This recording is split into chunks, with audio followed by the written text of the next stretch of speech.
Today, while I was scrolling through Reddit, I came across a very interesting image, and the image showed some of the people who are working on the GTA 6 project. What was interesting is that, according to the discussion, these people are not on the project because of their qualifications or talent, but because of diversity and giving roles to minority groups.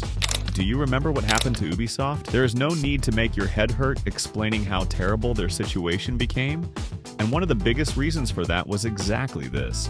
There is no need to explain too much because one black samurai explains the whole situation. Now let's imagine this scenario and see what would actually happen if GTA 6 completely failed, which is a little scary. First, we need to look at the reasons that could potentially cause GTA 6 to fail, but you don't need to worry too much. Rockstar has an incredible track record, and it is very possible that none of these scenarios will ever happen.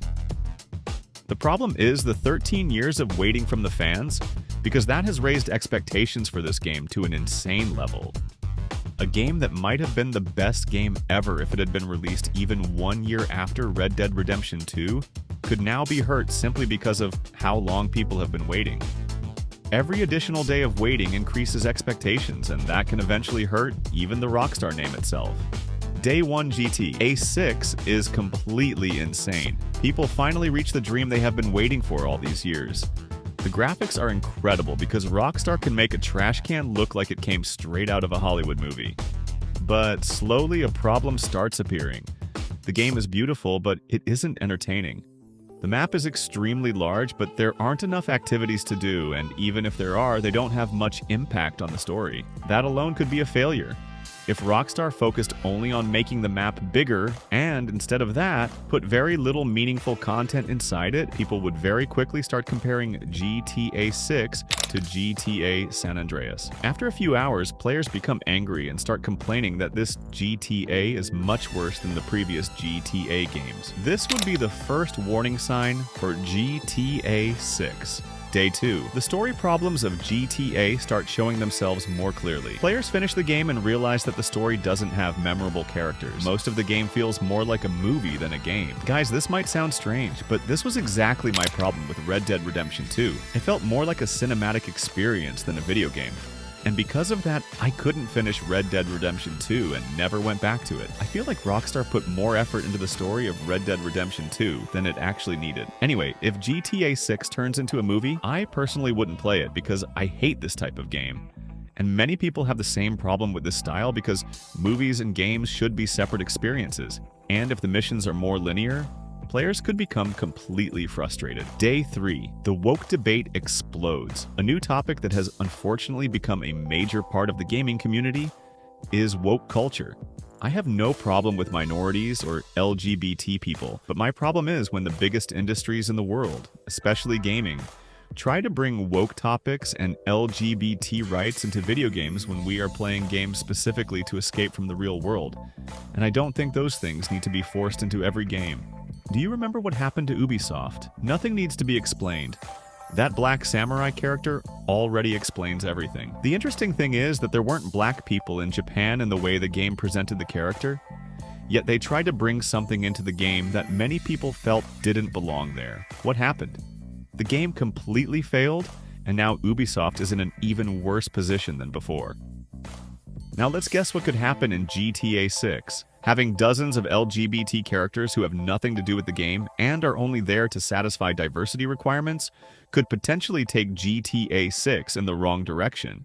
The possibility of this happening is not impossible, especially because according to recent reports, there could be a street in Vice City named after the LGBT community. That could show that Rockstar has focused heavily on these topics, especially since this is the first GTA game with a female protagonist.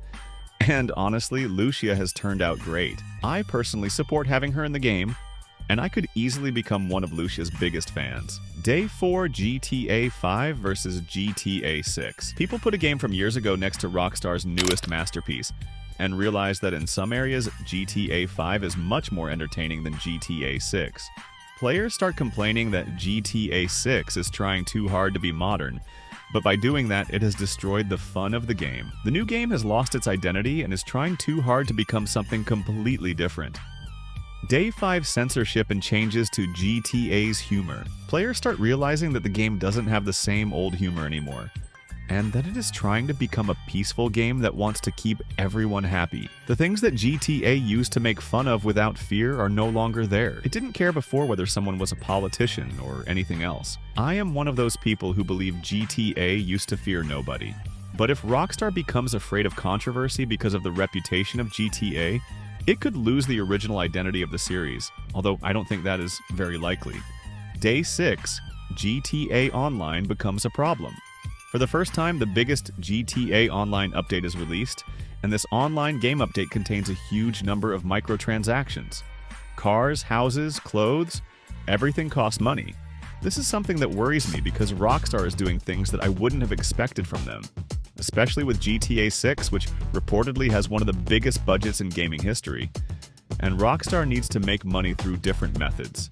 For example, the trailer and 1-hour gameplay presentation of the game appearing on Netflix for the first time is something Rockstar is trying to do, which is very strange to me. If there are microtransactions in the game, and there are too many of them, I will personally be one of the first people to curse Rockstar. Day 7. A huge map, but no content. This is where the topic becomes interesting. Is Rockstar going to simply make the map bigger and make it look high quality with incredible graphics? That alone isn't enough. There need to be many different scenarios happening throughout the map. A huge map with high quality graphics isn't enough. There need to be strange and unexpected events that make players extremely entertained. 13 years of waiting should end with the best game ever made. Interestingly, I saw a YouTube short where a guy had killed his girlfriend and was going to spend the rest of his life in prison. But he was crying because he was not going to be able to play GTA 6. Waiting this long for a game is not normal anymore. This game needs to have an insane amount of content. Day 8 YouTube channels start filling up with controversial GTA content and strange bugs, and one of those channels could be me. If this happens, the second wave begins. People start collecting clips of the strangest dialogue, bugs, and controversial scenes in the game. Everything that would normally be considered a small problem suddenly becomes new evidence that GTA 6 failed. Day 9. The Rockstar Reputation Crisis. Now the discussion is no longer only about GTA, people start questioning Rockstar's reputation itself. Is this really the game Rockstar made after 13 years of waiting? Is this the same company that made GTA 5 and San Andreas? Many players start saying that Rockstar has changed GTA. Some longtime fans say Rockstar is trying too hard to enter the modern market, and by removing cultural sensitivities, has forgotten part of GTA's old identity. On the other hand, other fans say that GTA has always changed with the culture of its time, and that this is simply the natural evolution of the franchise. And this argument completely explodes across the internet. Day 10. The situation becomes strange. After 10 days, the game is still selling incredibly well. The servers are full, millions of people are playing the new GTA, and economically there is absolutely no problem, because sales are extremely high. GTA 6 has become one of the most controversial games in the world, but something Rockstar never expected happens. Half of the players say it is the best game ever made, while others say it is a disappointment. And in the middle of this war, there is a strange truth. Maybe GTA 6 isn't a bad game. Maybe 13 years of waiting forced GTA 6 to become a completely perfect game in people's minds? People expected Rockstar to create a flawless game. If the game is only very good, it could somehow become a failure instead of being considered an absolutely incredible masterpiece. And if on top of that, some players feel that the humor, freedom, characters, and atmosphere of old GTA have changed too much because of social messages and the new approach of the developers, then the crisis could become much bigger.